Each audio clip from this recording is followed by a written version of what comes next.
Whoa, whoa, whoa, whoa, whoa, whoa, whoa. Breaking my heart, yeah.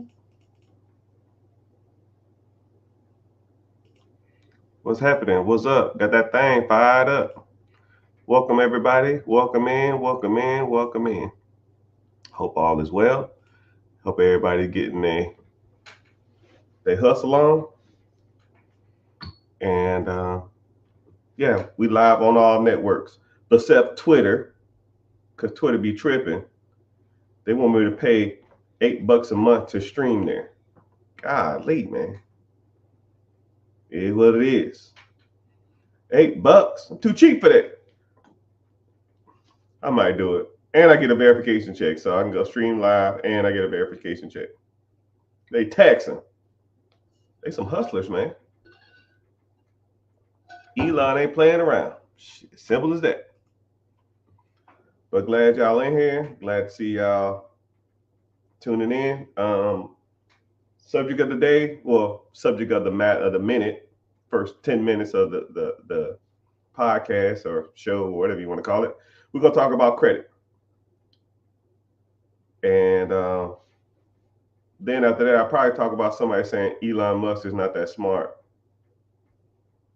because financial wise, he's the guy, right? I don't even look up to a lot of financial people, but Elon Musk ain't out here playing around.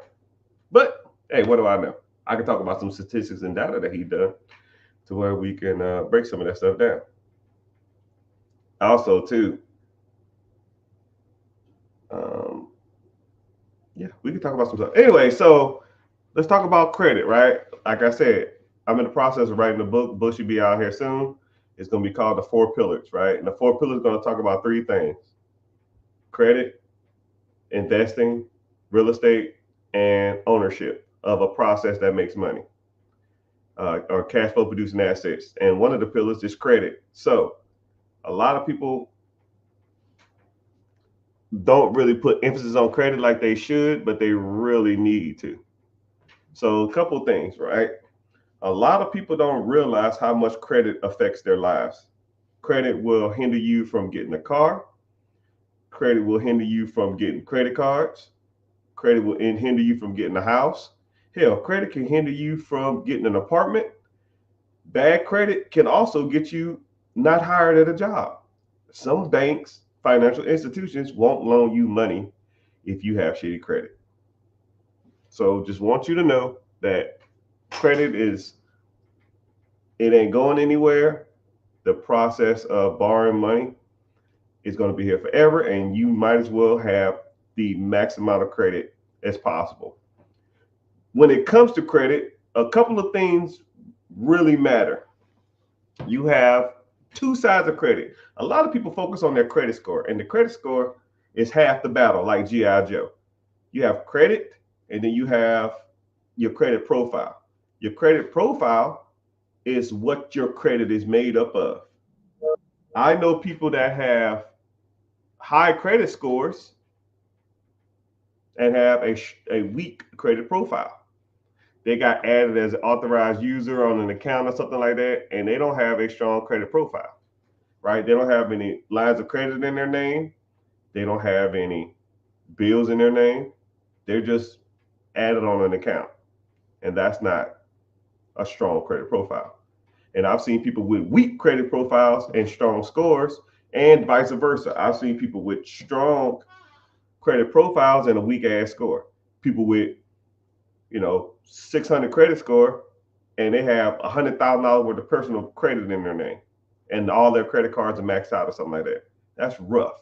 So you got to focus on them both. You got to have lines of credit or business lines of credit or personal credit or cars, and pay that stuff over time and have it for a long period of time, and also be working on the stuff to get your credit score high, not paying your bills on time, not going out and trying to acquire lines of credit all damn day, not having a lot of hard inquiries, not having no late payments or charge off or bankruptcies or repos, no baby mama judgments and that shit like that on your damn credit, because all that stuff piled up will issue you out a credit score. So one thing about me or I is that I offer credit repair services. I help people with their credit. First thing we're going to do is we're going to look at your credit profile, and or then we're going to look at your credit score. We're going to see if anything's on your credit that could be worked. Things like your late payments, your charge-offs, if you have any collections, if you have a repossession, do you have a bankruptcy, do you have any hard inquiries? If so, how many? I'll give you a little tip of the trade right now. Hard inquiries fall off your credit every 2 years. So if you're looking at your credit, right, go to Credit Karma, it's free, and go to the Experian app, it's free. Look at your hard inquiries. Anything that's over 2 years in hard inquiries shouldn't be there. If there is, you can call the credit card, the bureaus, and get that removed. But they generally get them off your credit after 2 years, right? Anything over 5 inquiries is considered a lot.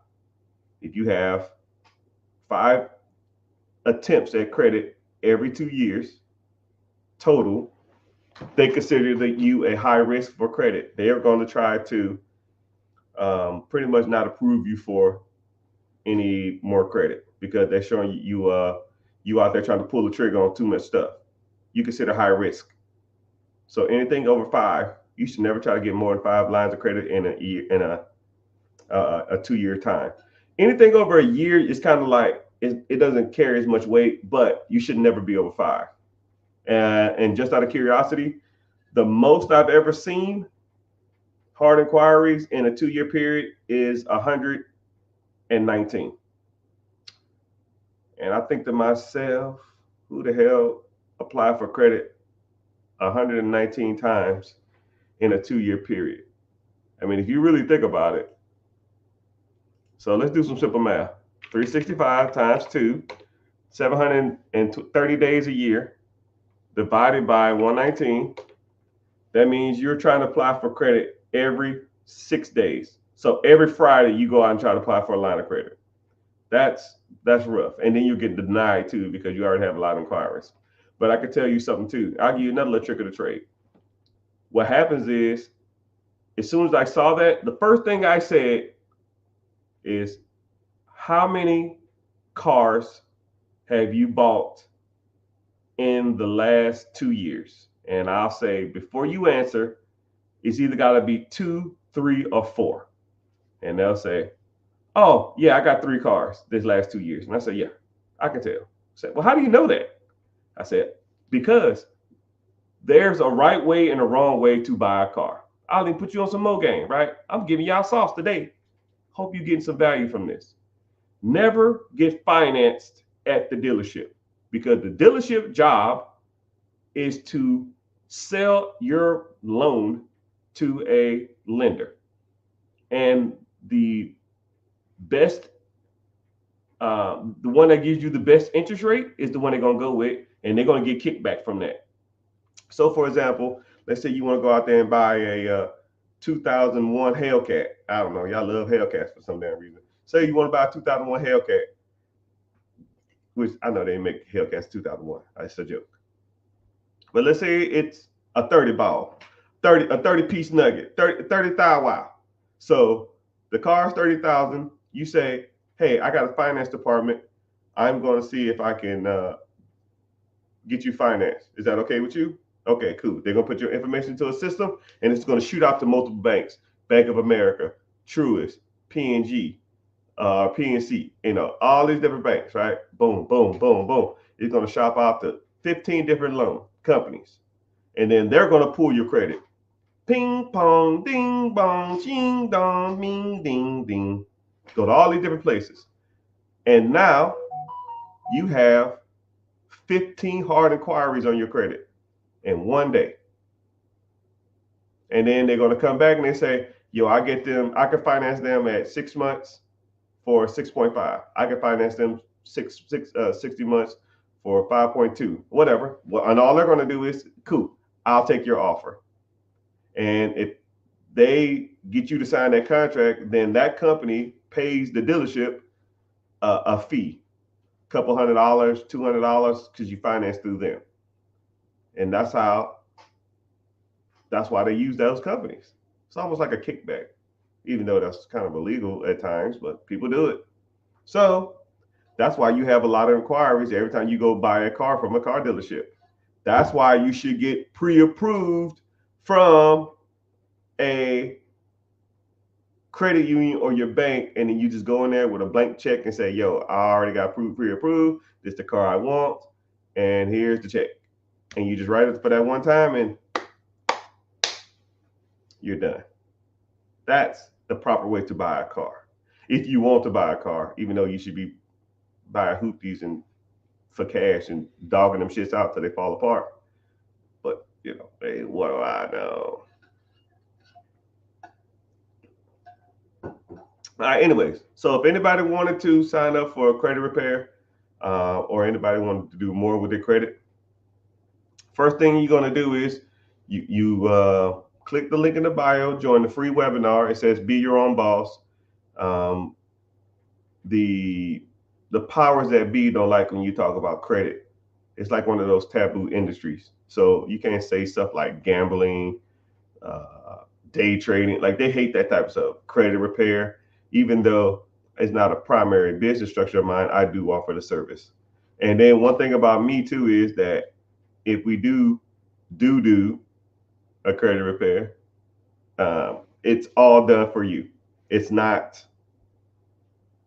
It ain't none of these other guys where they'll say, hey, you want to sign up for credit repair?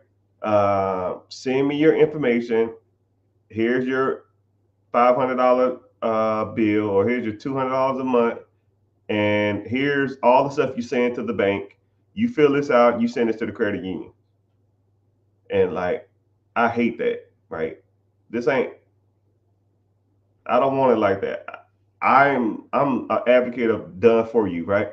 When I call and order a pizza, I don't want to call and order a pizza, then put on some clothes, go down the street and go to the pizza place, get the dough, put the sauce and the cheese on it, put my toppings on it, put it in the oven, take it out, cut it, put it in the box, and then take it back home. So what the hell did I pay you for? For me to do your job? No, right? I order a pizza, 30 minutes or less, the pizza should be at my doorstep. I mean, about simple as it gets. It's the same thing with anything, right? Same thing I do with credit. You pay for the credit service, it's done for you. And all you do is just check your account every 35 days. And if you need me to pull a report, I try not to pull a report every 35 days, but if you just want one, I can. But that process should take 6 months. I tell people all the time, it was like, yo, can you do it faster? I got stuff to do. I was like, well, it didn't take you 6 months to mess it up. It's not going to take 6 months to fix it, right? You've been messing this train wreck up for the last 7 years, right? You can have some patience. So it depends on what you have. But what we do tackle hard inquiries, repossessions, late payments. Nothing's guaranteed, people, but it is what it is. I try to get it all off, and if I can't get it one time, I'll keep going till I get it off. So we add positive accounts. We add positive accounts, then we remove all negative accounts, and then we check any type of misspellings of your name, and we check for wrong addresses on your credit too. So I met one individual. He had a kind of a messed up name. We spent one whole month just fixing his name on all his credit things. We fixed his name, I think it was like 24, 25 times in 1 month. His credit score went up 80 points just by fixing his name, because he had a weird spelling of his name, which as soon as I saw it, I said, yo, is this right? He said, oh yeah, that's right. I said, you know, this is wrong. He said, yeah, that's just the way they spell it. It is what it is. So, I mean, I guess that's credit repair in a nutshell. I don't want to harp on that too much. But if you're interested in credit repair, or you have any credit questions, you can ask them along with any other questions, because, like I said, my objective is to get everybody in the world mastering the 4 pillars of financing: credit, investment, ownership, and real estate. So, and for those who think, okay, let's talk about this when it comes to credit, because I really didn't harp on this that much. To me, there's really no such thing as good credit or bad credit. Credit is there to, it's only as good as you want to go for. You know, that if that makes sense. So for example, Mr. Richard, what's considered a good score? Okay. Uh, let's say if you need a 680 to get an SBA loan and you have a 660, is your credit good or bad? It's bad. Okay. Well, say if you need to buy a house, you still the same 680, you want to buy a house. A FHA loan is a 580. Is your credit good or bad? It's good. So is there such thing as good or bad? It's only contingent or subjective on the application you want to get. It's like saying, is this person ugly or not? I don't know. Who are you trying to talk to? If you try to talk to someone like, I don't know, Jennifer Lopez, then she might say you're ugly. But if you try to talk to someone like Lizzo, she might think you're attractive, right? It depends on who you ask. It's the same thing with credit. To me, there's really no such thing. There are better credits than others, but your objective should be always to focus on certain criteria that you want to get. If you want to buy a house, get your credit scores to house level. You want to get lines of credit or business credit, focus on that. You want to get investment properties, focus on that. You want to get a VA loan, focus on that. You want to get business SBA money, focus on that. And now you have a target. Once you hit that target or exceeded that target, now you go out and use that credit for what it was intended for, to buy stuff without paying for it all up front. I mean, it's kind of a weird concept to even think about it like that, but a lot of people think that they just have to have this like magical score. Man, I got to get an 800. I don't give what you got. What's an 800 doing for me if I don't make money off of it? Yo, Mr. Rich, I got an 845. Don't care. How much lines of credit do you have in your business name? Well, none. So what's the fucking point? Don't care. I'd rather have $1 million worth of business line of credit and a 700 than 0% of business credit, zero amount of business credit, and have an 840. Don't care. You're not impressing me, right? Go out there and slide that card and buy 3 Sprinter vans and put them bitches on Turo and outfit them for hikers.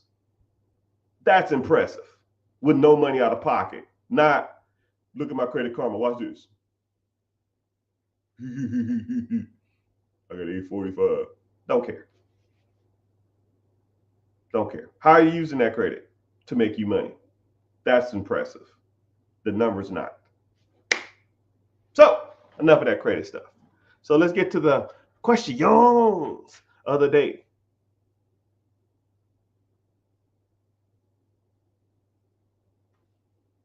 So somebody's commenting a whole bunch of Elon Musk stuff.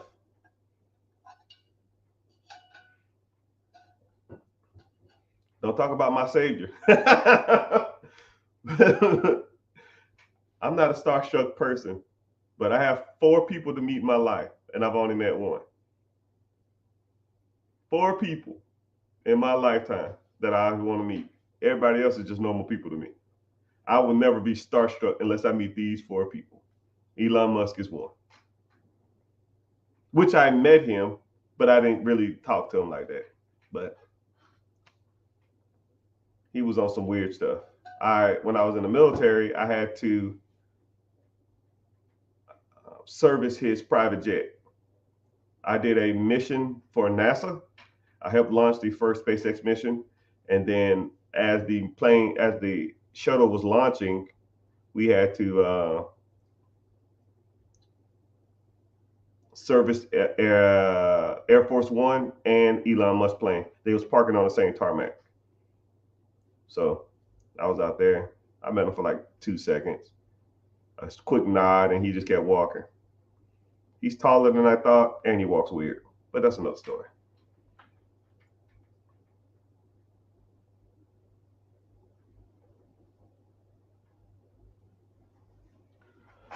What are my opinions on college? Is college investment is it a good investment?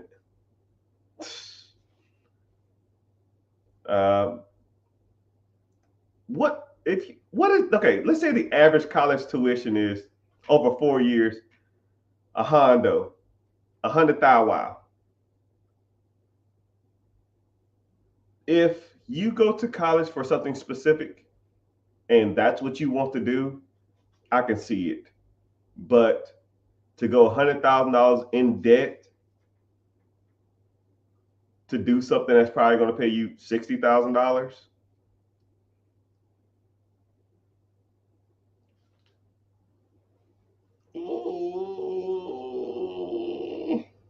I mean, you really think about it. The average person who doesn't have a college degree makes $48,000 a year.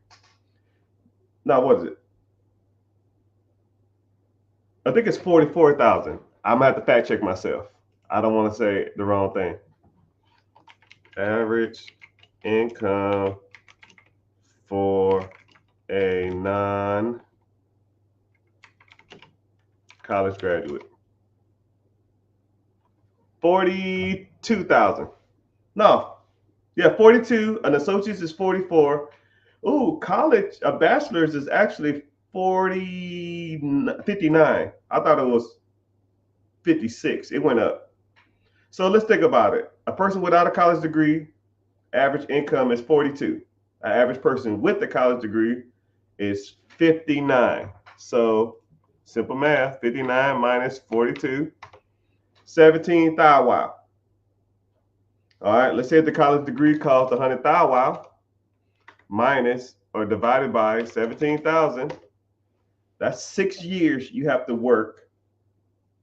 That's 6 more years you have to work to get your money back. However, a lot of people say, well, you can make your money back in 6 years. Yeah.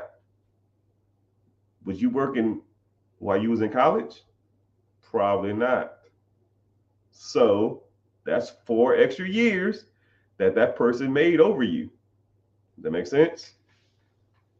So now you're going to have $100,000 in the hole. Okay, sorry, I take that back. 42,000 times 4 years, 168,000. And now you divide the 168,000 by the extra $17,000 a month, or $17,000 a year. That makes sense. So now it's 10.1. So it will take you 10.1 years to catch up to that person. Actually, more than that, it'll be like 14 because one person starts at 18, the other person starts at 22, 23, and then they start working. But that one person at 18 is already made. And that's if you put the $17,000 extra a year towards the college tuition, which you're not, but just for sake of argument. So you're somewhere in the range of 14-year head start. So 14 years, 14 plus 18, I don't know, 32, 33. You'll eventually catch up to that person at 33 years old. Eh. But that's average. I could take the $100,000 and start a business or buy a business. And the person making $60,000 a year will never make the person what the entrepreneur makes. So I want you to think about it like that. Entrepreneurs are the highest, or entrepreneurs and financial services. That's the industry. Financial servicing is the highest paid industry in the world. Pretty much entrepreneurs. Right? But it's not easy and it don't come quick. You got to work for it. I want a 61 Plymouth Barracuda. Ah, Barracuda. I want the LLC. All right, well, Sammy, I don't know what that means. Go get an LLC.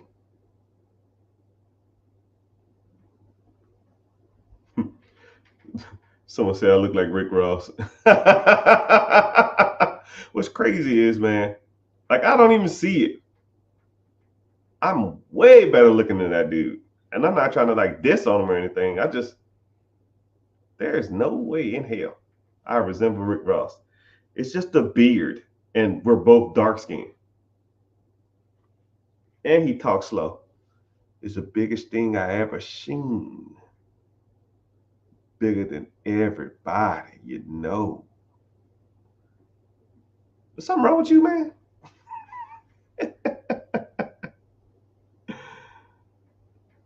Bunny, what's happening? Jay Gillen, you in here? Hey, man, I heard you gave away a Cybertruck to somebody who watched your video. Hey, man, I want a Cybertruck. Give me a Cybertruck, man. Damn. One of my celebrity buddies. He strolls in here and don't say shit and then bounce out. You're killing me, man. You're killing me. At least let me get on the YouTube. I need some street cred. You know, honestly, I don't even need that. I don't need the money. I don't need the fame. I don't need nothing from you. I just want to know how to properly say your name. That's it. I don't want to see Logan Paul. I don't want no Prime deal. I don't want to meet Mr. Beast, even though I saw that special. Don't care. All I want is for you to teach me how to say your name, because I've heard 4 different ways to say it. But you're strolling through, you probably don't even listen to what I'm saying. It's all good. If I have an open cash loan and want to go through the SBA, you should give back the loan. An open cash loan, like an advance pay loan or something. I don't even know what that is. But okay, the SBA is going to check for a credit score. If you have debts owed and stuff like that, it's almost like when you're trying to buy a house and then you owe like all these other people all this money, man. They're going to be like, yo, what the hell is this, man? You got to get this off of here and stuff like that. You gotta fix that type of stuff. Who's the one you met? Oh yeah, it was Elon Musk. So 4 people I want to meet. I met Elon Musk, but I want to meet him. Not like what up? Kept walking. I want to meet Obama. LeBron James, a huge LeBron James fan. I wanted to meet Kobe Bryant, but he passed away though. And I don't know. The last one kind of varies from people to people at times, but probably just Barack Obama and maybe Jay-Z. Maybe, but I'm not really worried about that. I really don't care about Beyonce that much either. But I just think it'd be kind of cool to meet Obama. But I've met every president. I met Trump. I met Biden. I met Trump like 7 times. He was kind of standoffish, right? And I'm unbiased too. I don't care either way. Love him or hate him, I don't care. I'm real big on like being personable to people, especially people who are like in service to you. You know what I mean? Like if I've been standing out here for 3 hours waiting for you to come to service your aircraft, and you don't even like, hey, thanks, or any of that shit, nothing. It was just the most acknowledgement I've ever gotten from him was this. Kept on walking. What the fuck? I was saying I had 3 hours in this hot ass sun waiting for that. AC Slater, what's happening?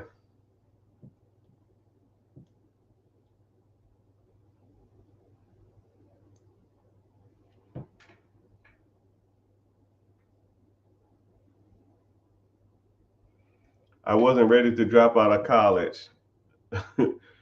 Okay, I'm not saying college is not bad. I think I learned a lot from college. I learned a lot I learned a lot from college. But in all honesty, I think I learned more from the military than I did from college. Honestly, the military, if you go in it with open mind and try to take as much out from it as possible, you'll get the game. You'll get game. That's my personal opinion. I almost wish everybody can do 2 years in the military.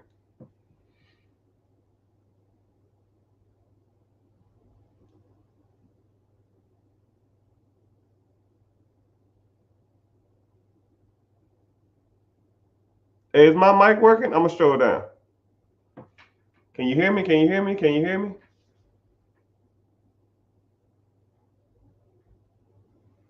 What did you do? Learn in the military? Shit, everything. I learned a lot. You know, the best thing I can honestly say, the best thing I learned in the military is I got forced to be a military training instructor, a TI or MTI or whatever the hell you want to call it. And you have to go to what's called uh, not buds, BIC, basic instructor, basic instructor course.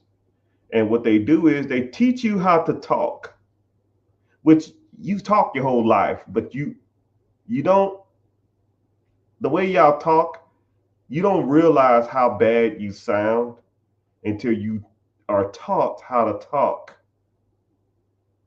from a professional. You see how I can just carry on the conversation and I have good structure, I have good pitch, I have good delivery. That stuff, it's a learned skill. And I didn't know anything about it. So I'll give you a great thing. Teach you how to yell at students. Yes and no, but there's ways to do things.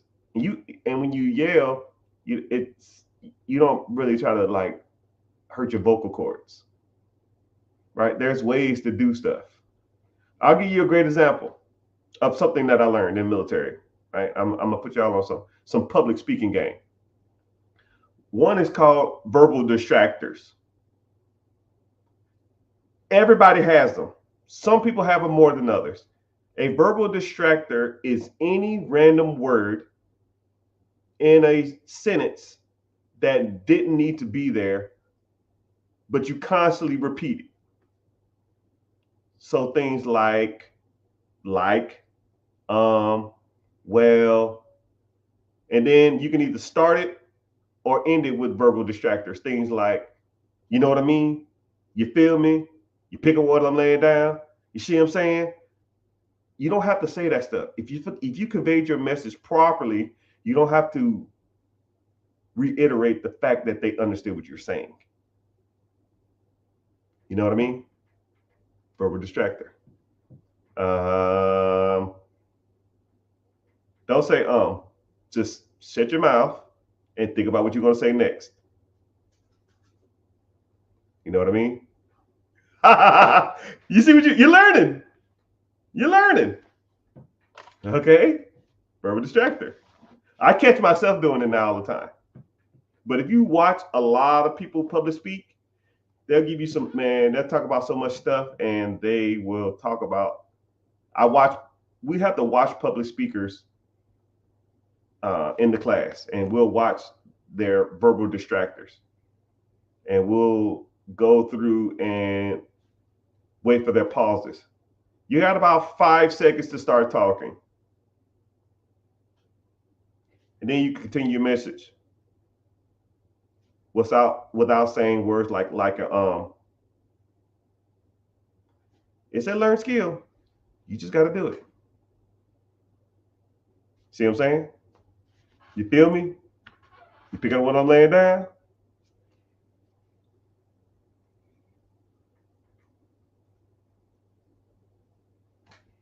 But there was a lot of things that was taught there, right? I'll give you another one, right? There's another one. Shit. Now you're gonna be trying to listen to me, trying to hear me mess up. Don't focus on that. Focus on the message.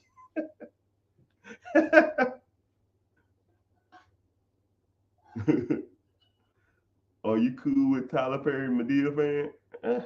Sure, I guess. I don't know.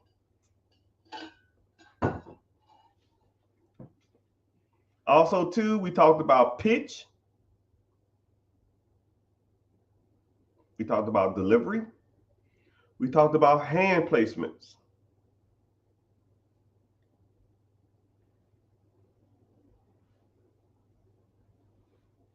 If you get verbal distractors, they make you do push-ups.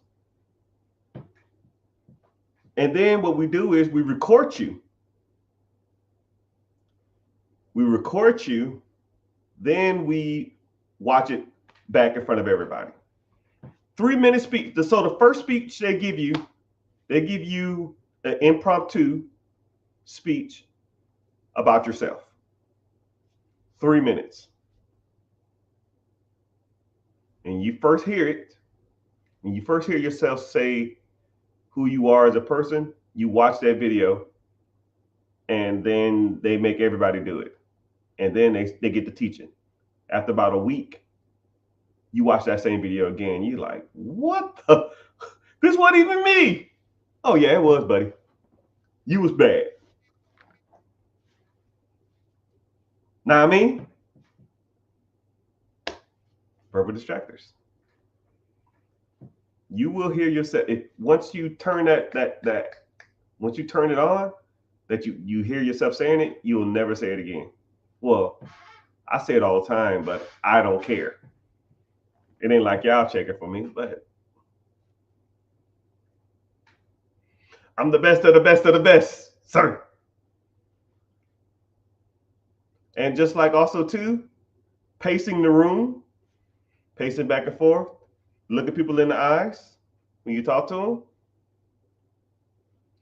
And something else we do is we talk the triangle of speech.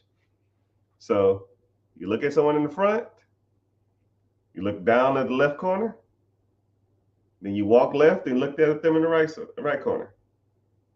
And then you work your way in the middle. 2, 3. 1, 2, 3.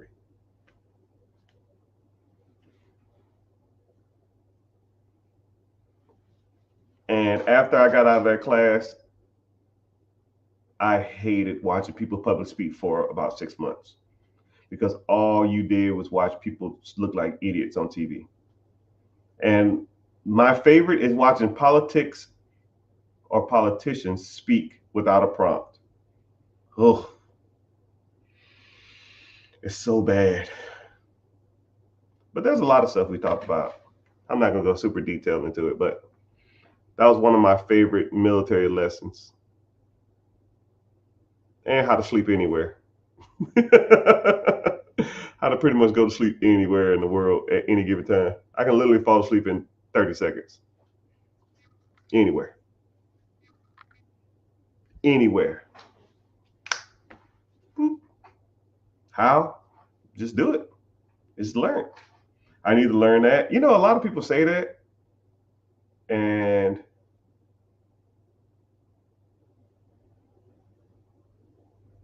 I don't know. I don't know. I don't know a world without that. At least now. So ask the questions. What's going on? I don't want to talk about me and my military service.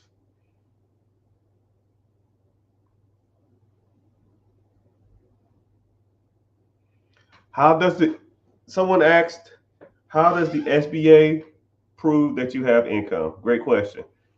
So there's 2 things that the SBA is going to look at. Excuse me. Either you're going to buy an existing business, or you're going to get funding for the business you have. If you have an existing business, they're going to pull your tax returns, and they're going to look at your credit score, and they're going to look at how long your business been open. And that's how they're going to prove the income of that business. They're going to look at your financial statements too, P&Ls, year to date, profit and loss statements, all that other kind of crap. But if you're buying a business and the business is bringing in $200,000 a year, they don't care what you make. You can make nothing. They don't care. because they know if that business is going to make you $200,000 as soon as you buy it, you're making $200,000 a year now. Now your job is to manage that business to the best of your abilities. So they don't verify your income, they verify the business's income. So when they verify the business's income, then they'll go through the business's financial records, business tax returns, business P&L statements or whatever, and then they'll base that loan off of what that business brings in. But the way I teach my students or anybody in my mentorship or on a one-on-one or a consultation or anything, whatever you want to do, I teach them to make to where the SBA gets money, the money that you bought, the money that you borrowed receives a payback, and then you get a check as well. It's like the trifecta of debt servicing. Once you understand that concept,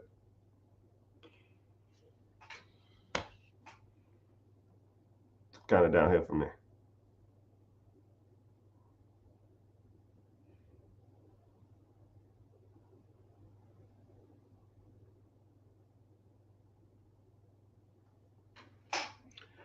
Someone said business credit or personal credit. I don't even know what that means, but I'll answer that question to the best of my ability. Business credit is okay. I'm trying to give you a good analogy. Your personal credit is it's like a show car. You pull it out the garage, you wash it on the weekends, you take it to Cars and Coffee, you put a sign up front of it and say, "This is my nice car." People come take photos of it, and when you're done with it, you take it and you put it right back in the garage with a tarp on it. That's personal credit. I mean, that's business credit. I'm sorry, that's personal credit. Your business credit now, that's that 94 Honda Civic with the airbag missing. You got to crank it up with a screwdriver.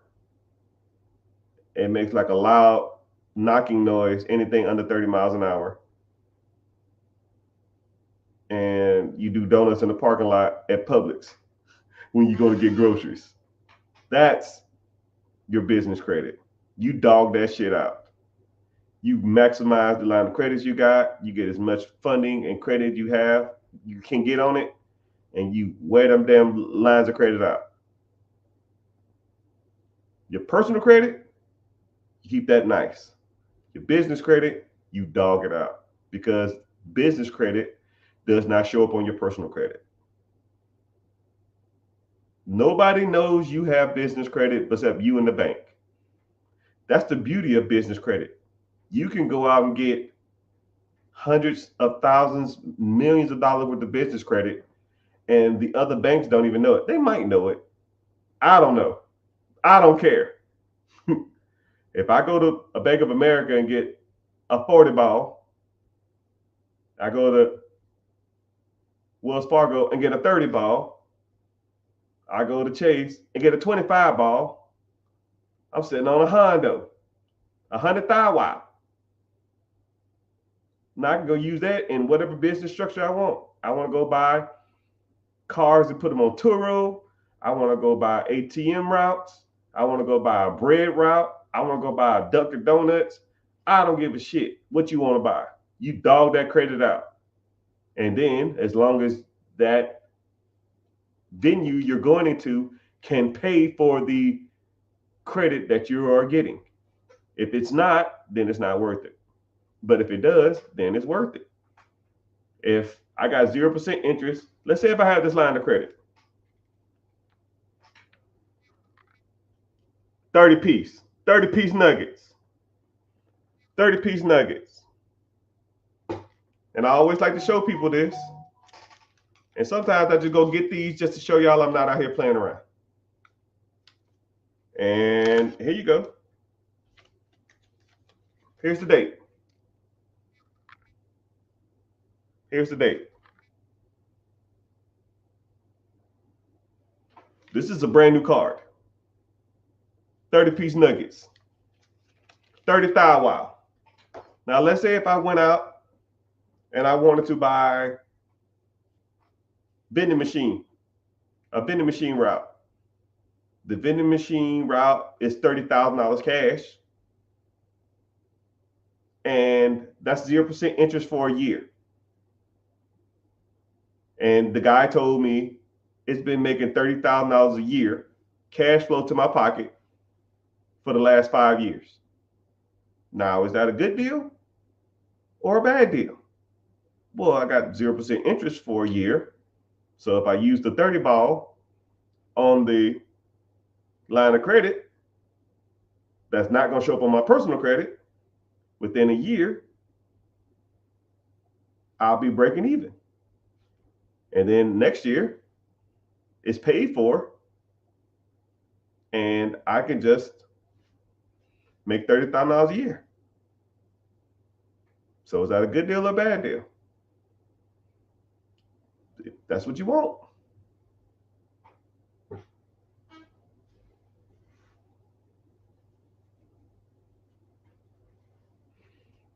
Somebody said,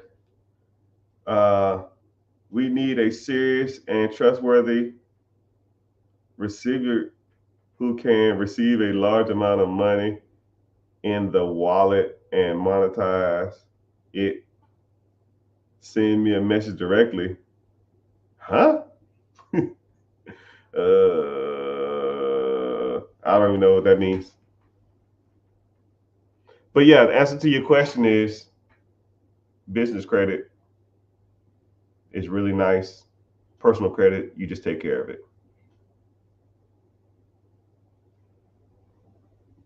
Business credit is like your girlfriend that you don't care about, and your personal credit is like your wife. You take her out, nice dates, you put on a nice dress, show her off to your friends. That old little ratchet girlfriend you had, you don't care about her. Business plan, yes, if you want a business plan, I can help you write it if that's what you want, but you don't need a business plan. Business plans are for only certain types of loans. So if you wanted to get a CDFI loan, or you want to get a micro loan and get funding to start a business, then yes, you need a business plan. But like I said, why start something when you can just buy it from scratch? I mean, why start something when you could just buy an existing business? Why get a $50,000 loan to start a business when I can get $50,000 line of credit and buy a business for $500,000 that's making $200,000 a year? Day one. So I'll even do the math on that. Let's say if it's making two hondos a year. That's $557 a day. You buy it on Friday. On Monday, there should be $1,500 in your bank account. I mean, this ain't rocket science, people. It's not rocket science. That $1,500, you might got some debt servicing. You got to pay back the SBA loan, but the SBA loan ain't $200,000 a year. Not even close. If I borrow $50,000 from the bank, or had $50,000 saved up, and I put it down on a business, when I make $200,000, after I pay back the government, that's going to be 50 gone. That leaves me 150. Then I'm going to pay back myself for my down payment. That's another 50, 60, whatever it is. So now I made $90,000 first year. I paid myself back for the line of credit I borrowed. I paid back the government or the SBA or the bank, and I paid myself. I make 90. I paid myself back, the line of credit back 50, 60. I pay back the bank or the SBA government 50. 90, 50, 50, or sorry, 50, 50, 60, 90, or some shit like that. Whatever the damn numbers are. I make 90, pay back the line of credit, 50, 60, and I pay back the other 50. Win, win, win. Everybody's getting checks. And that's where it gets good. Year two, you don't have to pay back the line of credit. You already paid it back. So now instead of you making 200, you take away the line of credit or the SBA payment, which is 50,000. Now you make $150. $1.50 divided by 12 is what? 13,000 a month. Who can't live off $13,000 a month? I'll wait. I will wait. In your personal opinion, is it better to buy a business or start a business? Shit. I just answered that. But I'll answer it again. But I'll answer it differently. Let's say if I gave you this 30-piece nugget right here. I gave you this $30,000 worth of line of credit. Or I put $30,000 in your account. And I said, yo, go start a business. I'll make it 50 because 50 is a little easier. I gave you $50,000. You saved up $50,000. You got $50,000 worth of line of credit. Don't care. Okay, cool. Go start a business. What kind of business? A daycare. A little easier concept to grasp. A daycare. Okay, I want to start a daycare. You got $50,000. Cool. You need to go lease a building. Say the lease on the building is $2,000 a month. That's $24,000. He or she might say, yo, I need security deposit and I need first month's rent. So $4,000 gone. Right? So out of the 50, $4,000 is gone. That's $46,000 left. Cool. You need to go buy equipment. You need to go buy some pads. You need to go buy little play areas. You need to go buy chairs. All that kind of crap, right? Some equipment. You might be all into that, probably $5,000. So now you got 41. Okay. So now then you need probably a point of sale system. You're not going to be sliding no damn Cash App on no damn business. You need a point of sale system. You need to get some cash registers, some reoccurring payments. You need a vendor to run that process, right? That might be a couple grand for the year. Okay. So now you got the vendor, the point of sale system, you got supplies, and you got the business, right? You're going to do an opening, I don't know, a month from now. So now a month passes, you owe another month's worth of rent. So now 39 goes to 2,000 down. So now you're at 36,000, right? You got employees. You're going to be taking care of these damn kids yourself, right? So let's say you hire three people, and let's say they get paid $1,000 a week, which is $4,000 a month, which is $48,000, which that's a decent amount. $1,000 a person, you hire 3 people. That's $3,000 times a month. $3,000 a week times 4. That's 12,000. So now you're 37, go to 25. You still got 25 hondos left, or 25,000.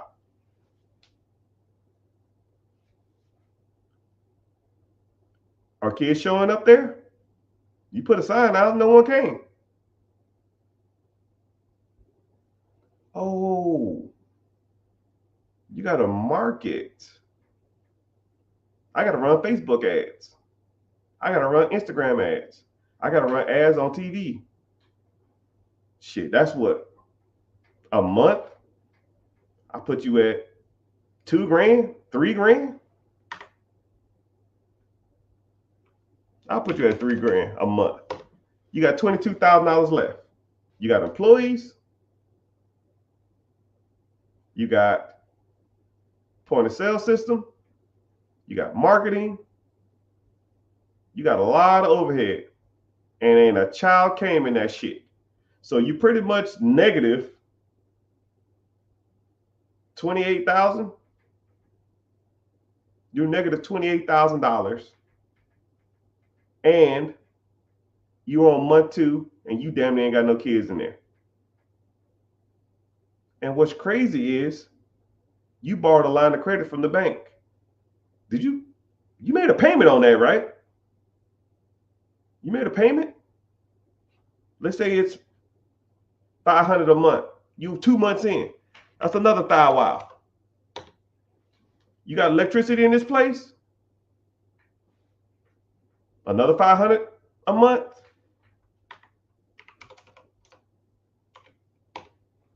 Three months in, that's another $100. That's another thou wow. You at 19,500. Now let's say out of the advertising, you 3 months in, let's say if you get 3 kids coming in. 3 kids, you're charging them $150 a month. That's $450. 450 times 4. That's $1,800. So I'm gonna add $1,800. Add $1,800 for the first 3 kids. Wow. Now that credit card payment coming up again, negative $500.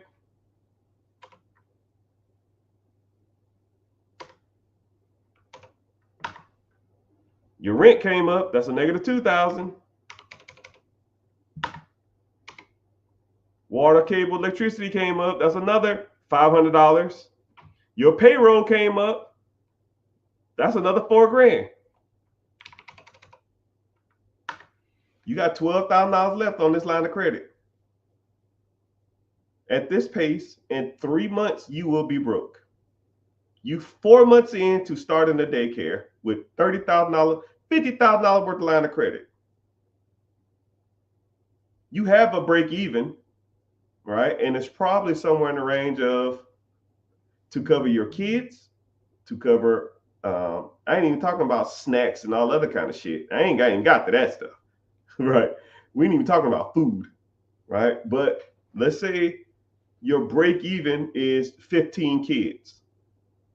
It's going to take you at least 6 months to get to that point. But you're going to be broke.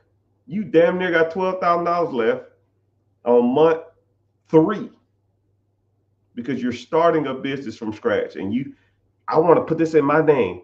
I want to take pride in this. No, that shit don't work, man. But now let's take a daycare that you buy. Same concept, you just buy it existing. The daycare costs $500,000. It produces $200,000 a year in income to you. You put $50,000 down from this line of credit, it makes $200,000 a year.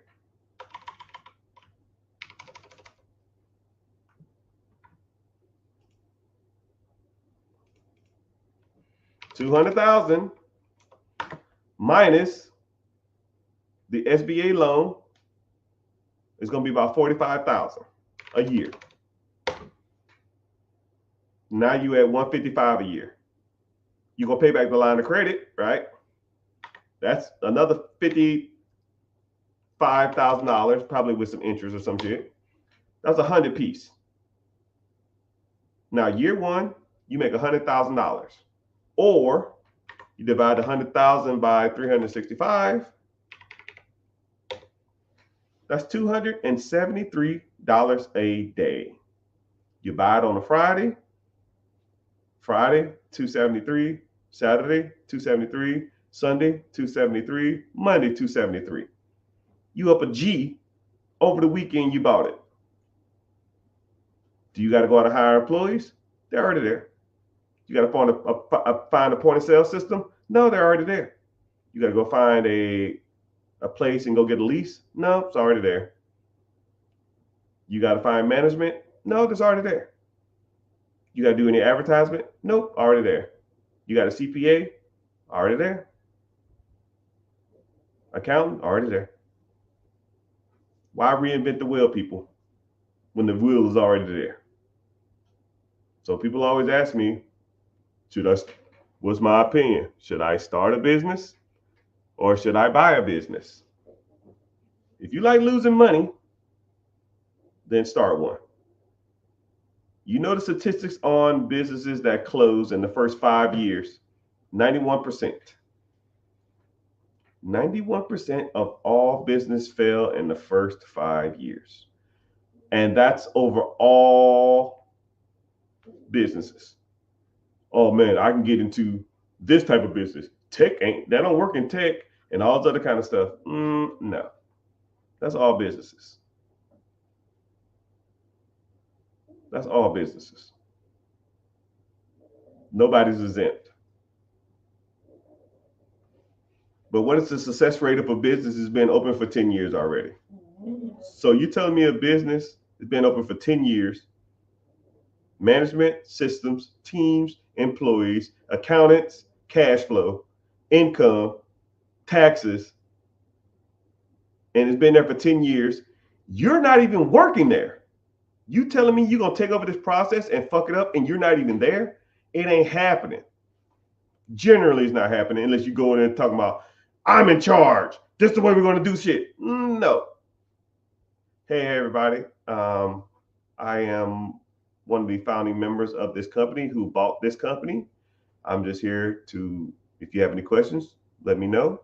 But everything will be directed to Jim or John or William or Smith or Jane or Daniel. He'll direct the questions directly to me.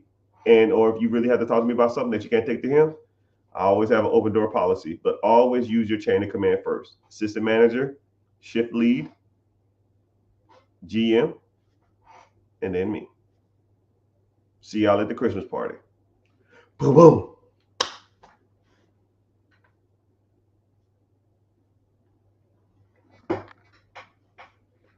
Someone said, can felons buy or use SBA loans? Felons can't use any government programs. It's kind of crazy how that works. Felons can't use any federal programs. However, he said, can you buy an existing business? Yeah. You can still buy businesses. You can't use the government to buy businesses.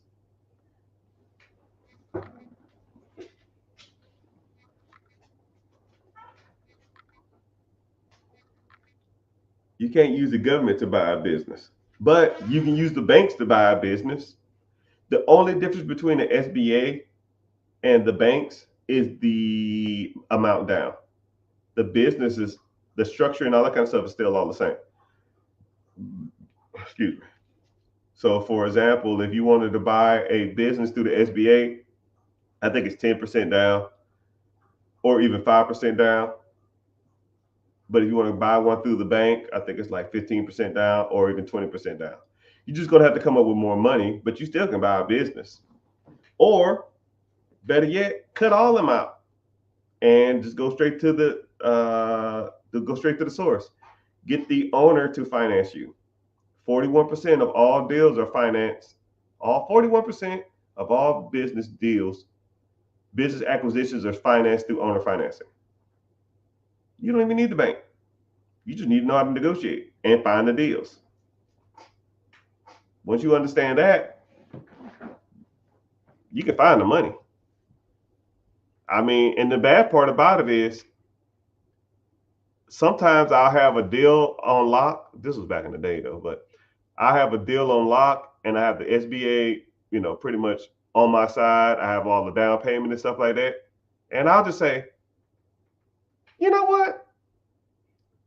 Just out of curiosity, can I get, I won't say that, but I'll say like, can I, I'll say the same generic statement. You can even have this one.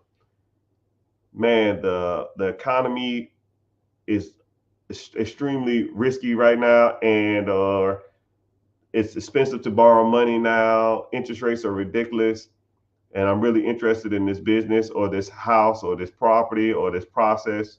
Is there any way we can negotiate owner financing to get this deal done? Something along that line. I have a copy and paste statement. Hold on. Actually, I'll find it for you. I will find it for you. It's the universal statement that I say to all my leads. I'm gonna see if I can find it.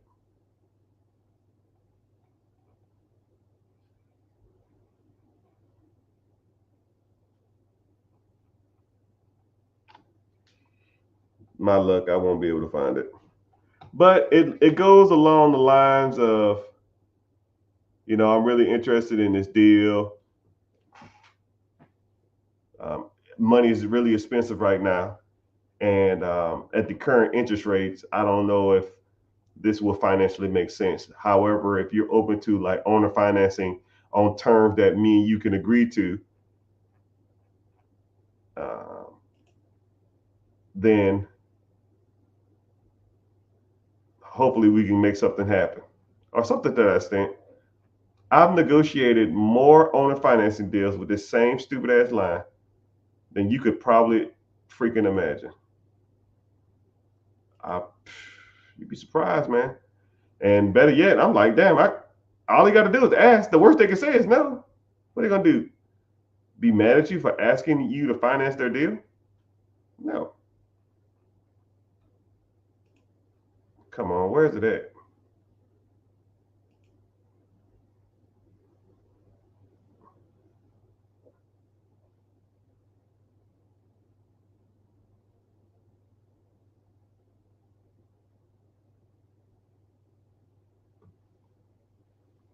Hell, here's one right here. Here's an older deal that I was looking at. I ain't gonna show you, but I asked the guy, "Can I get owner financing on this one property?"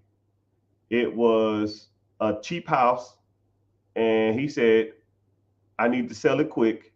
If you give me $1,000 down, I will owner finance you." $1,000.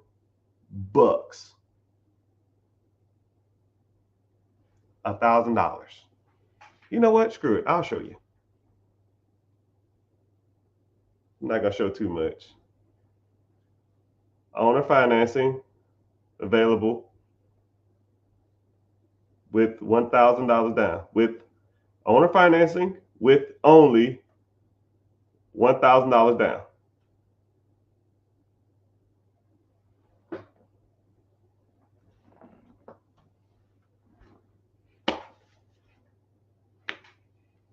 Stuff works, people. You got to make it work though. The bad part about it is, man, I should be charging y'all to be telling y'all this stuff, but at the end of the day, I am about like value and trying to get people to get out their comfort zone and let people know that this stuff does work. If you want to learn more about this stuff, click the link in the bio and join the free class. I got a free class coming up here soon. Sooner you click on it, the faster you can get to learning. The faster you can learn this stuff.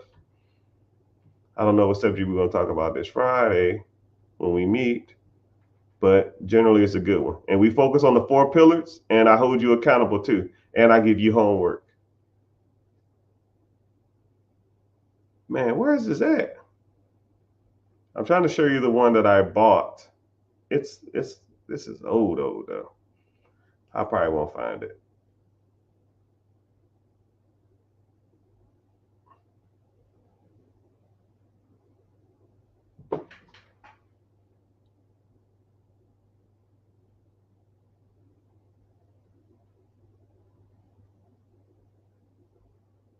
I didn't even see this email.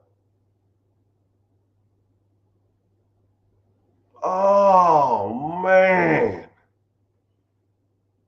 Damn. I just lost a Hondo. Damn it. Damn. Sorry.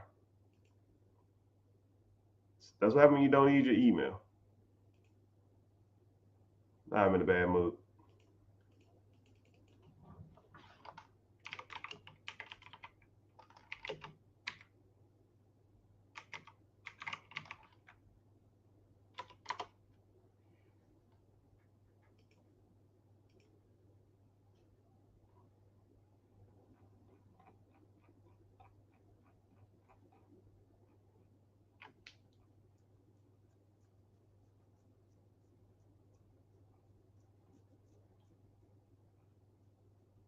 Come on, where's this deal at, man?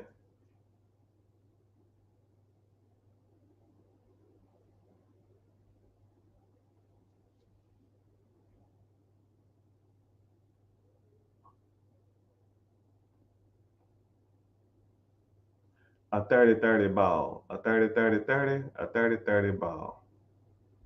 You know what? I don't even care. Maybe that's it.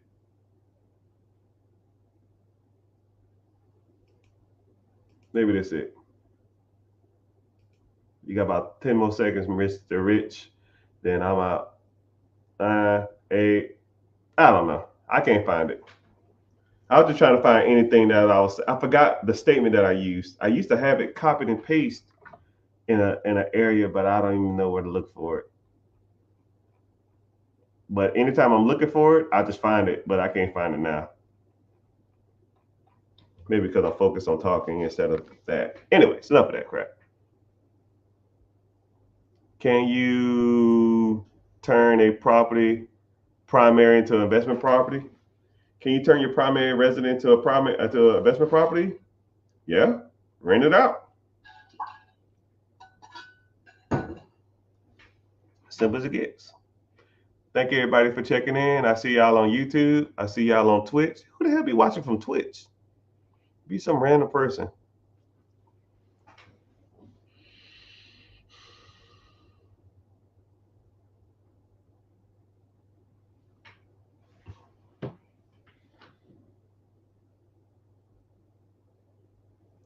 So would you analyze the opportunity for someone who wants to get in the game? Better be buying a B-Day present. Better be buying a B-Day present for who? For you? It's your birthday? It's your birthday. No, your birthday on the Super Bowl. No. You was born on Super Bowl year. That's what it is. Would you analyze? Yeah. This is what I do. If you wanted to learn more,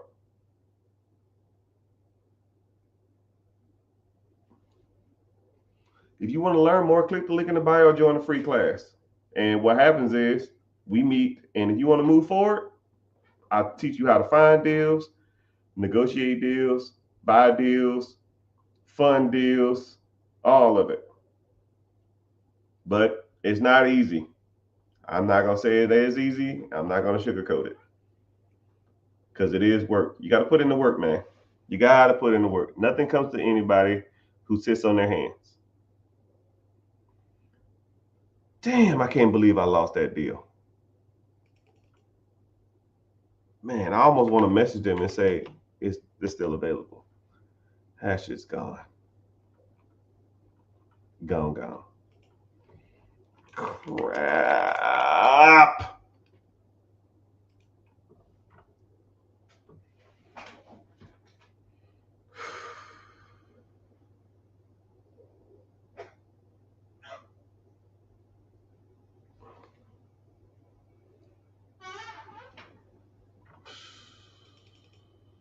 Come on, killer. What the fuck?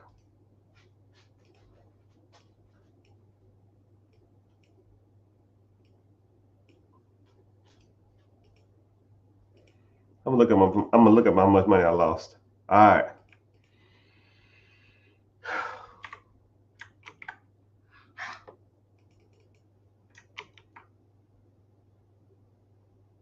I don't even want to know. I don't even want to know. All right, killer, come on.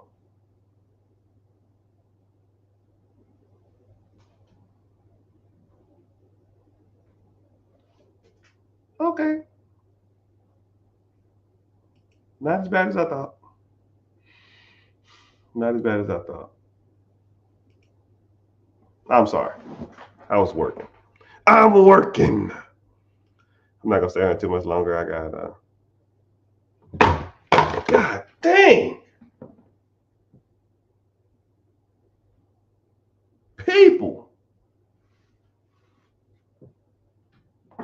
Ah! It ain't my day today. I can't get a break.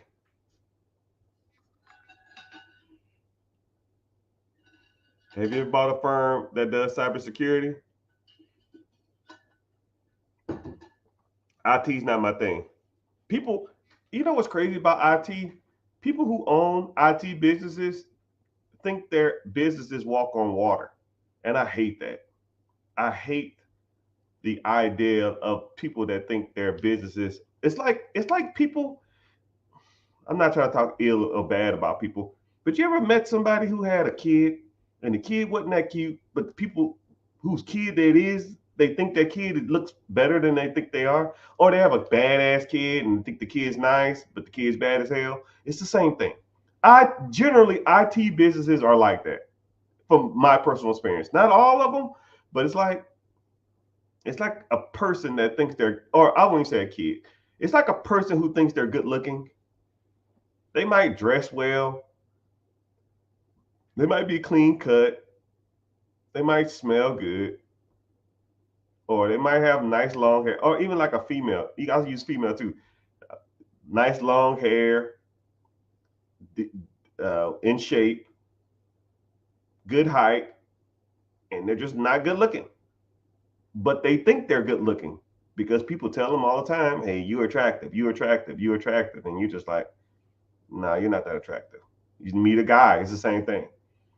Guy that's real arrogant, think he's kind of cocky. That's my experience with IT businesses. People who own IT businesses think them shits are up here, and they're not. They're like here. And people like, yo, IT is the future. I got this AI test system I'm integrating. No, no, no, no, no, no, no, no, no, homie. We call a spade a spade. If the guy's a 6, he's a 6. I don't give a damn how many degrees he got. I don't give a damn how smart he is. Money might play a factor, but if you're a, you don't supposed to be. If you're a 5 and you're rich, you're not a 10. You're still ugly. You're just a rich 5, right? Mark Zuckerberg is an ugly dude. Just because he's a billionaire doesn't make him better looking, right? Some people might think he's better looking, but he physically is not a better looking person when he's rich. It is what it is. Same thing with IT. That's just my personal opinion, right? But what the hell do I know?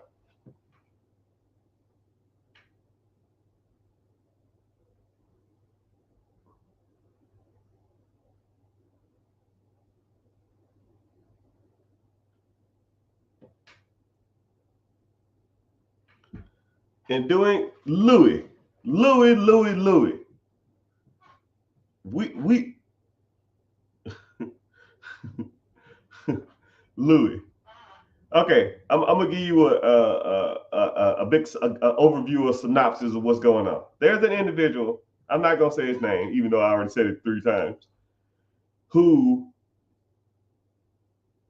is coming in? I think he's coming into a large sum of money, and he is trying to his damnness not to pay capital gains tax on that money.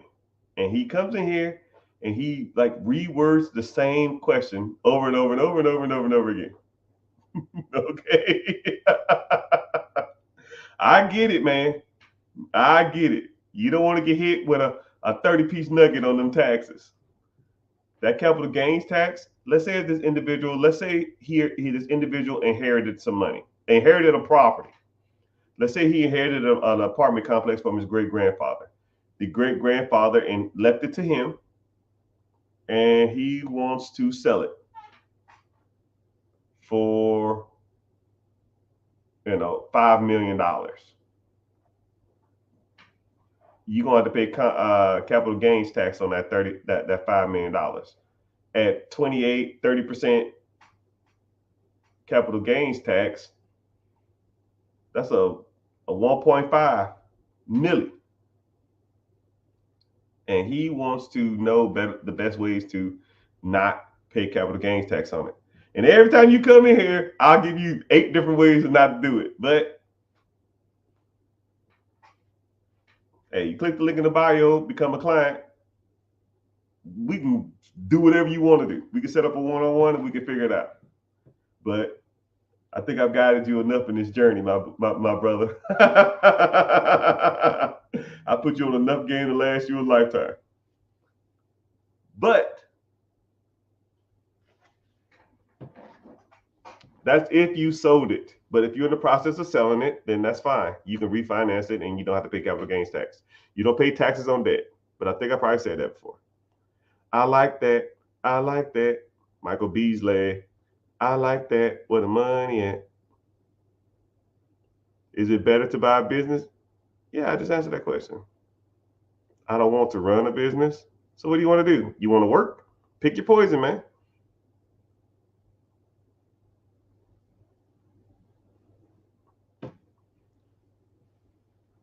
So they're actually games that learn how to master starting a business then selling them. Yeah. I meet people like that all the time because let's say if I'm looking for myself, I'm looking for someone else or someone showing me a deal or I'm talking about a deal, I'll look at a business and I can look at a business for comically 30 seconds and know that a person is just starting businesses, scaling them to where they're profitable, have all the systems and stuff in play, and then selling them.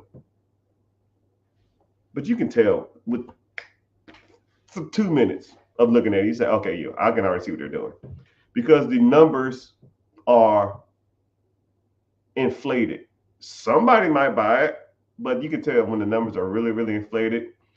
And it's a lot of other factors in it, but you kind of can tell.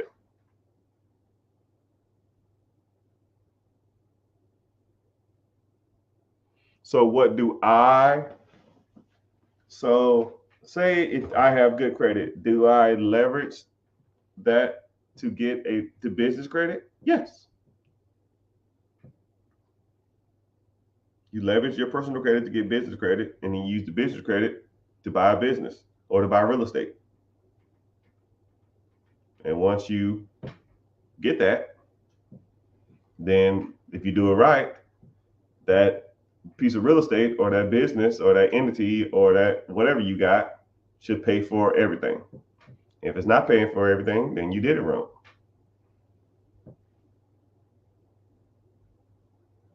But I have like 4 tools that anybody in the coaching program, they all get the tools. You plug in 3 numbers into this calculator, it gives you every number you need. And you say yes or no, just based off those 3 numbers. It already does it for you. And then a third number will pop up. You take that third number to the SBA, and you say, "Hey, SBA, this number is blank, blank, blank." They'll say, "Nope, we won't even approve that." So you're not wasting their time. You're not wasting my time. You're not wasting your time. But those things are things you need to learn.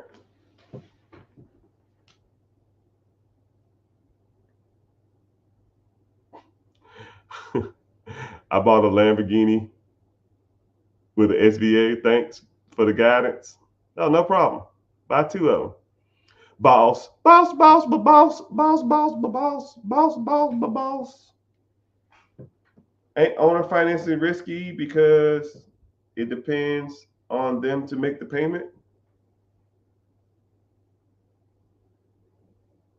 Huh? No. It depends on you to make the payment.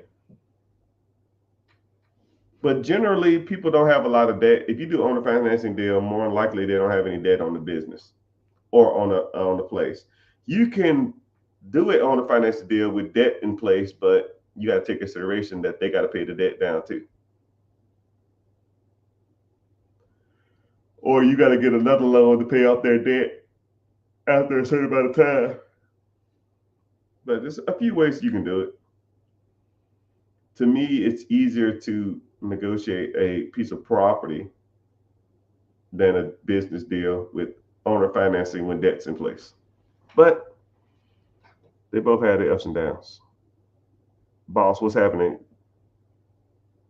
I'm glad you're here.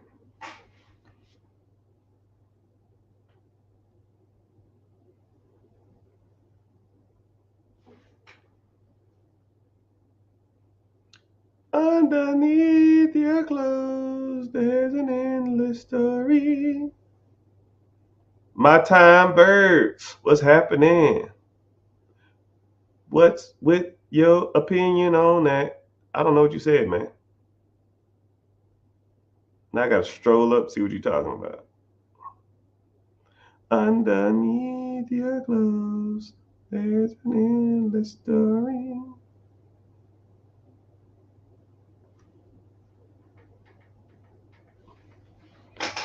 Get an LLC in another country? I don't know what that means. Why would you do that? You in America. I don't know how that works.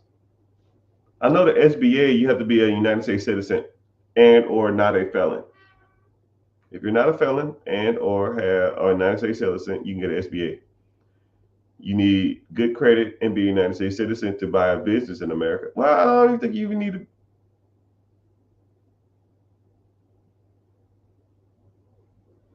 If you want to use the United States bank, but you can use if international bank if you want to. If you're coming from overseas to buy something in America, you can use the international bank to fund that if you want to. I don't see why you can't.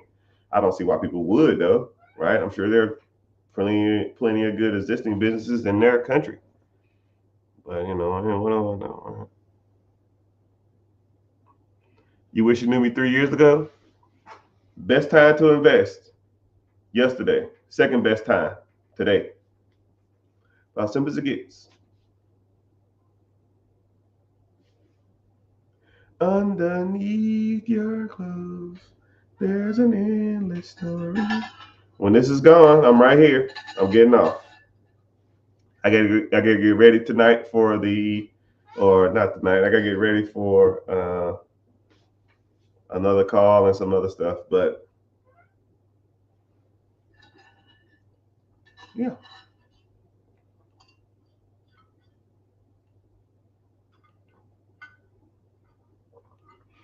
You know what's crazy is I was talking to a content creator. He called me today and he said, well, he called me earlier. I won't say today. But we talked on the phone probably like a half an hour. And he said, I'm strolling on social media and I'll see your content. And I will listen to you speak for about, 20, 30 minutes.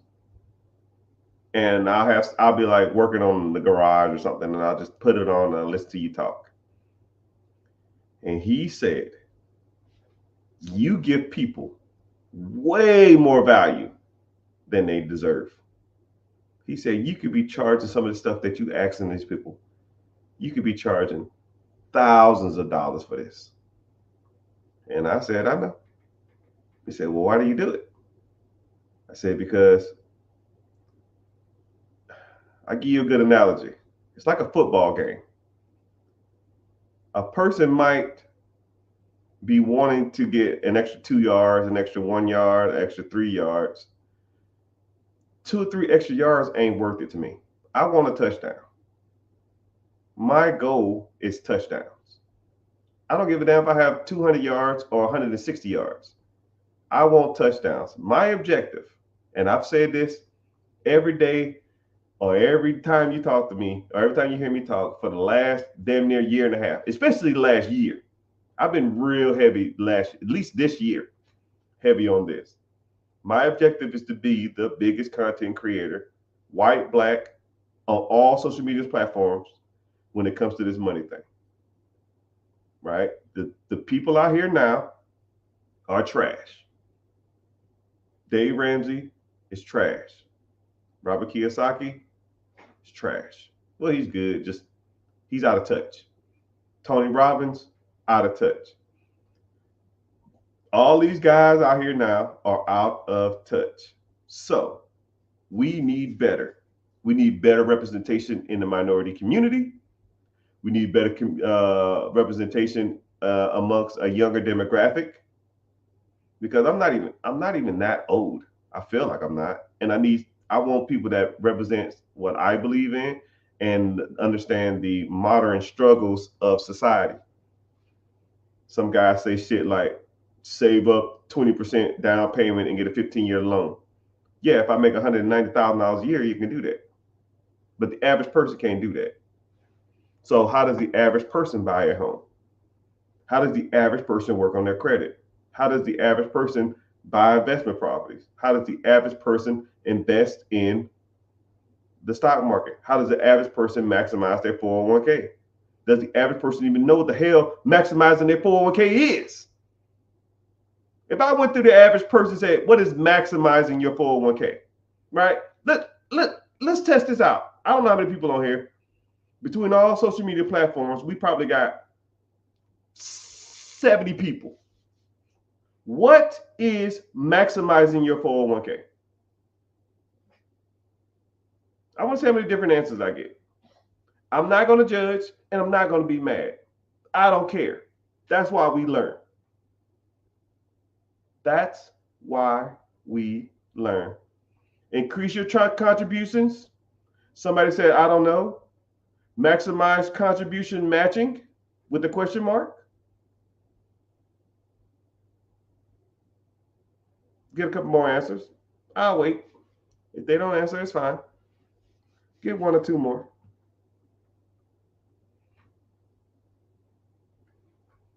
What does maximizing your 401k mean? Hell, I've met people that don't even know what a 401k is. One student of mine, I talk about him all the time, but I'm not going to say his name. He was supposed to enroll, he'd been at his job for 10 years. Never contributed to his 401k. And they did a 7% max. Put in the most you can to the max, someone said. Make you wait forever to get your money back. Make you wait forever to get your money back. Maximizing your 401k meaning, someone kind of hinted on it, means that whatever they contribute to your campaign or whatever they contribute to your 401k, you maximize the amount or potential you get back out of it. So if they do a 6% max, a 6% match, then you maximize that opportunity. You put 6% in there. So everybody on here, here's another piece of guidance that all y'all should do. Go to your human resource department at your job and you say, hey, I need to know everything I need to know about my 401k. And they'll say, okay, here you go. Here's a piece of paper. Yeah, fuck all this. How much y'all match? If you put in 6%, we'll give you 6% back. Cool, let's do that. You want to be aggressive or you want to be conservative or you want to be medium? I'm young, fuck it. Let it ride. Because if you think about it, if they match 6% of your paycheck, let's say if you make $100,000 a year, 100,000, 6% is $6,000. If you give them 6, they're going to match your 6. So now you at 12. 1 year, you got 12. $12,000. You put $1 in a bucket, and then you pull out $2. Now I don't know how many buckets you hang around, but it ain't too many that you can do that to. Everybody should be maximizing that shit. Even stuff like that. No one even talks about that. And that's not including, and that shit's in the stock market too. So now you can make 10% on the stock market. You can make 10% on that money on the stock market. Right? So now your $12,000 is going to make $1,200 from compounded interest. So now you up 13.2 in 1 year of a max contribution of a 401k. If you make $100,000 a year and you put 6% in. Thank you. You're welcome. Now you're an investor. And a lot of people say, yo, man, I can't, I'm going to have to wait to take my money out. You worry about the wrong thing, man. Let's say I need that.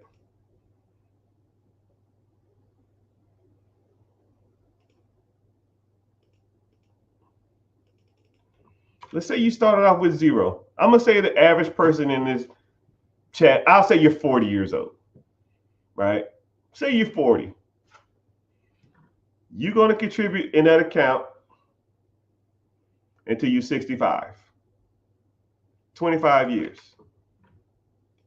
And let's say they put it into a conservative index fund that pays out the stock market average since the Great Depression, 10.1. You put in 6%, they put in 6%. That's $6,000 if you make $100,000 a year. That's 12 thou wow. So you put in 12 thou wow total every year.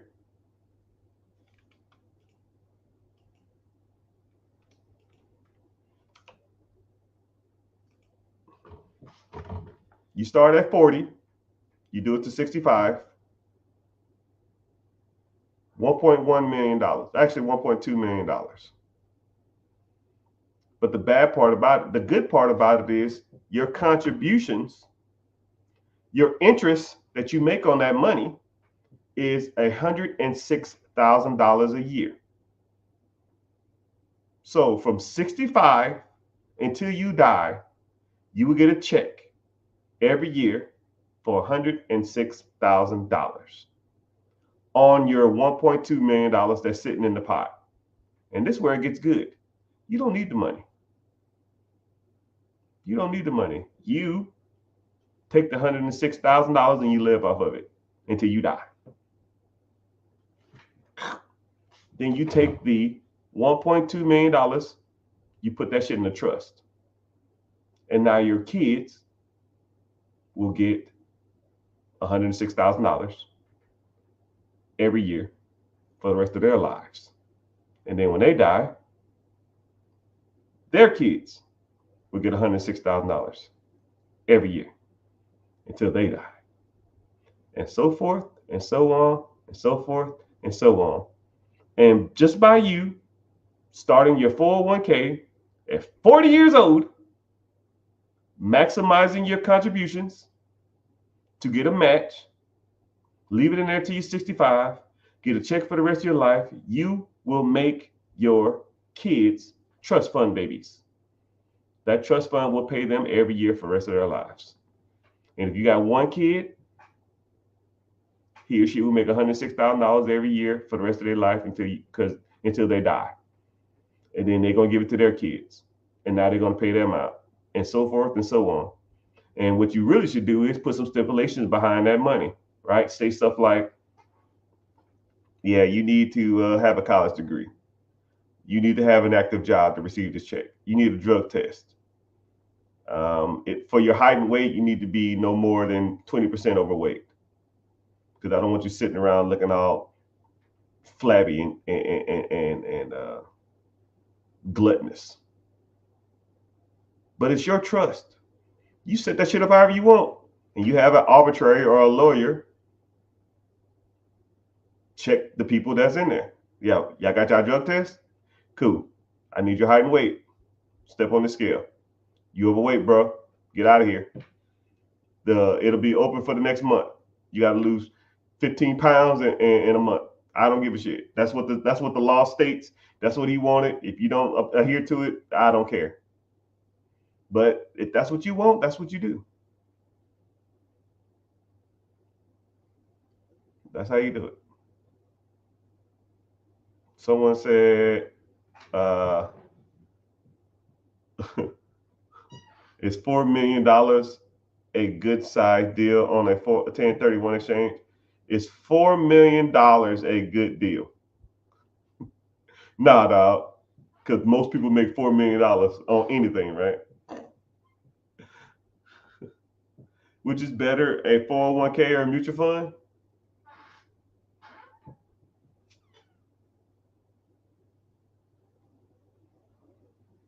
401k, you could take You can take mutual funds out without any penalties. You got to pay taxes though. A 401k, you can't take it out without penalty. And 401k is designed for employees to incentivize their employees to invest. So the only reason the 401k even exists is because after the Great Depression, people wanted nobody wanted to invest in the stock market again. So the government and businesses stated that, yo, what we're going to do is we're going to start a 401k program to where we're going to incentivize people to get back into the stock market. And what we'll do is we have to, as businesses, we have to contribute a certain amount of money to incentivize people to invest in the stock market. That's where the whole match comes from. Because prior to the Great Depression, they didn't even have a 401k. Like that shit didn't even exist. And they started a 401k program and nobody was investing in it. So the businesses and the banks and the governments had to come up with a reason why they want people to put their money into long-term investments. That's the only reason that shit even exists, because they screwed up everybody's money in the 30s and the 40s, and nobody wanted to invest their money. So the jobs and the government and the bank said, yo, if you put 5% of your income into this pot, we will give you 5% on top of that. And they said, okay, cool. That sounds like a deal to me. That's free money. And the crazy part about it, that program's been around since the 40s. 80 years later, it's still running around thriving, and a lot of people don't even do the shit. It's free fucking money. People don't even do it. It is what it is, though. It is what it is. It is what it is. But yeah, my peeps. No, I was saying from above. Oh, what's his name? Still talking about $4 million? You've been working on that deal for like 6 months, man. 6 months. I'll be like, yo, man, I'm good. I don't even want it no more. Well, for $4 million, a $1.2 million deal for 2 years, I'm just like, yo, man, like I'm good. I ain't want to be stressing over this. Nothing should take this damn long. My goodness. You probably spend more time on that than if you were just working a regular job. You wouldn't probably make that kind of money, but you've been talking about that for like 5 years. But it is what it is. What's up, Instagram? I see you.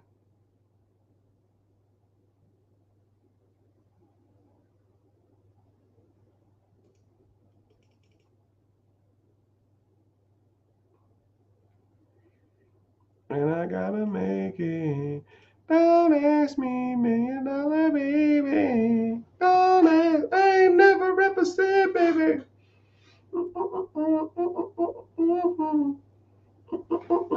I gotta make it. Don't ask me, $1 million baby.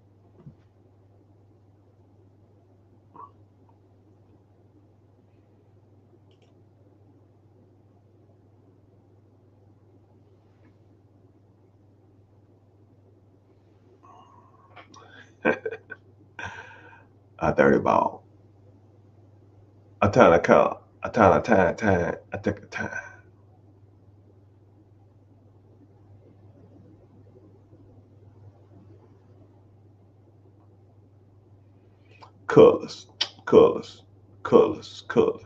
Colors. I am a nightmare walking, psychopath talking.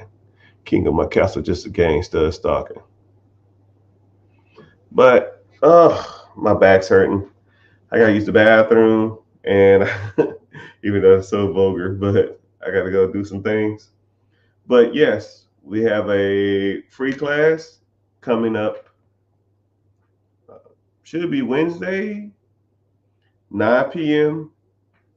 EST, Eastern Standard Time.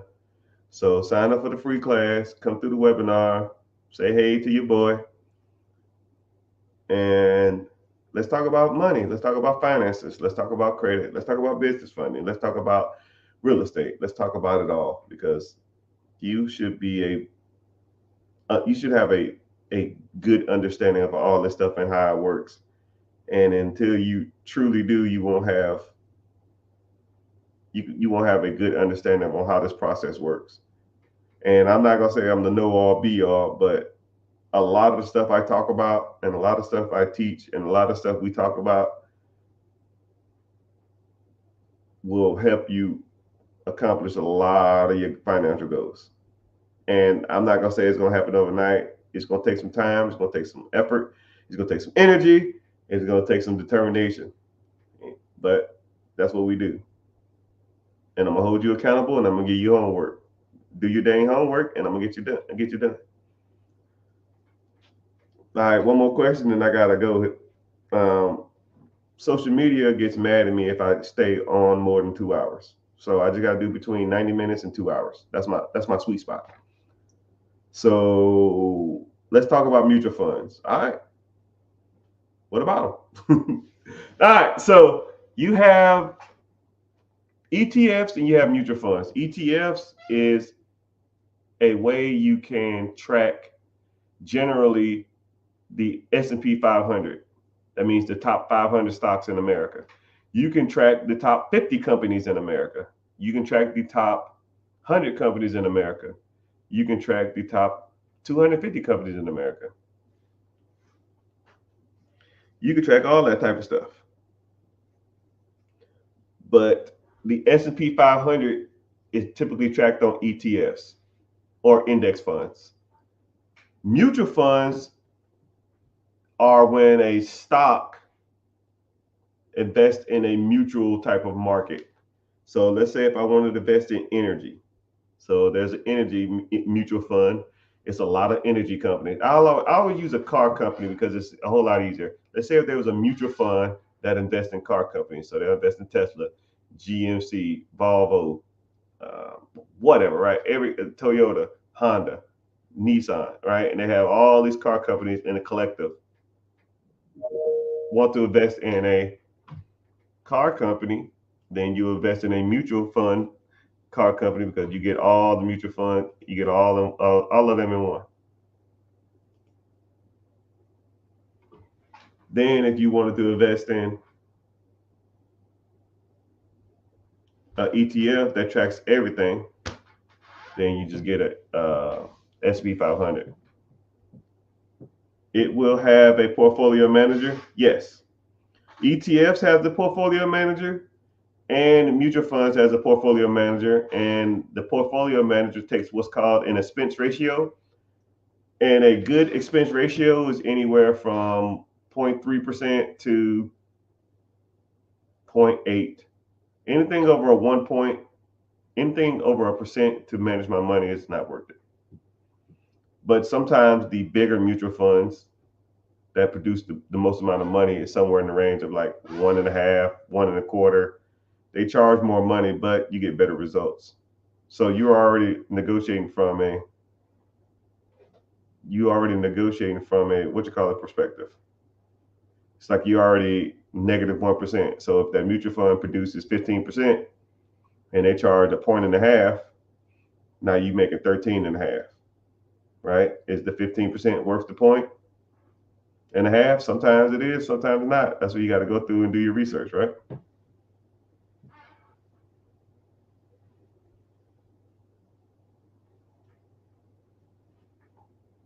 Someone said, I have a 660 credit score and 15 inquiries.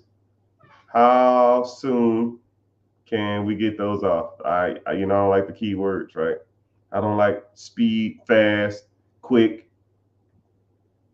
It's just weird ways to look at things, right? That's like going to a personal trainer and saying, yeah, man, I'm overweight. How fast can I get this weight off? I'm like, I don't know. It's like, you see what I'm saying? It's like a weird question to ask. We don't focus on speed. We focus on having a good credit profile, and we focus on everything that's negative on your credit. If you take care of that stuff, And if you need more lines of credit or you need more stronger credit profile, we work on that type of stuff. And statistically, over time, you will have a good score, right? Don't worry about the weight when you're trying to lose weight. You focus on working out, getting good sleep, drinking more water, eating healthy, and weight will fall off. It's the same thing. But 680 is not even a bad score. The Macquarie, you probably have, I can tell you straight up, you more than likely have high debt to income ratio, not debt to income ratio, credit utilization. You have, I want you to download the Credit Karma app, go in there, click on any of the first numbers, scroll down to where it says debt to income ratio or credit utilization. I promise you, your credit utilization is probably about 70%. You just got to pay off your credit cards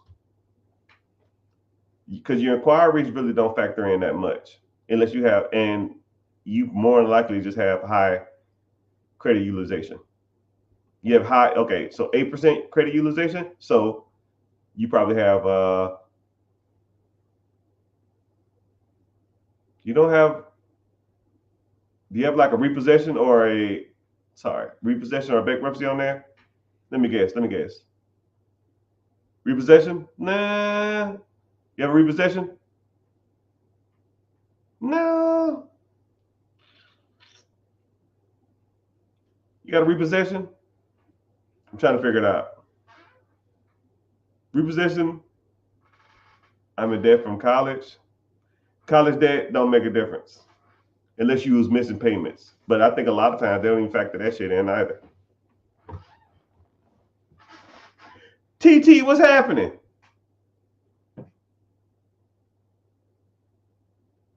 No repossessions or anything? You don't have any. What about late payments or charge-offs? You have a late payments or charge-off or anything?